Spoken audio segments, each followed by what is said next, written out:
இன்றைய சிந்தனை. பொதுவாக தர்மம் நிலைக்க வேண்டும் என்றுதான் எமது இதிகாசங்களும் புராணங்களும் எங்களுக்கு சொல்லியிருக்கின்றன. ஒருவனுடைய பூமி சரியாக, இயற்கை சரியாக செயல்படுவதற்கு உலகத்திலே வாழுகின்ற அனைவருக்கும் தர்மமான, நீதியான, நல்ல அனுகூலமான செயல்பாடுகள் இருக்க வேண்டும். அதர்மமான செயல்கள் அதிகமாக கொண்டிருந்தால் அந்த பூமியிலே நல்ல நிலைகள் அமைவதற்கு அங்கே இடம் இருக்காது. அதர்மம் தலை தூக்குகின்ற பொழுதெல்லாம் சிரமங்களும் கஷ்டங்களும் மக்களுக்கு தீமைகளும் தான் அமையும்.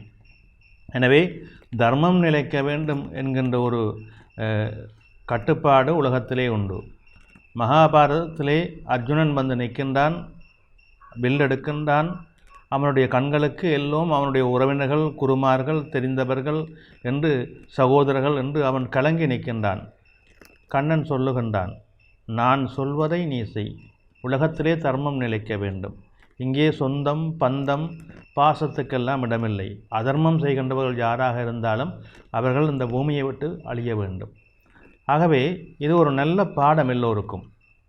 நாங்கள் எங்கள் கண் முன்னாலேயே சில அதர்மங்கள் நடக்கின்ற பொழுது அதையெல்லாம் பார்த்து கொண்டு அமைதியாக இருக்கக்கூடாது. எங்களால் முடிந்த அளவுக்கு அதை எவ்வளவு தூரம் ஒதுக்க முடியுமோ அதற்குரிய முயற்சிகளை எடுக்க வேண்டும். அதர்மங்களை நீடிக்கவிட்டால் அது நம் எல்லோருக்குமே சிரமம் என்பதை உணர்ந்து கொள்ள வேண்டும். தர்மம் என்கின்ற நிலைதான் வாழ்வியலுக்கு மேன்மை தரும். நன்றி.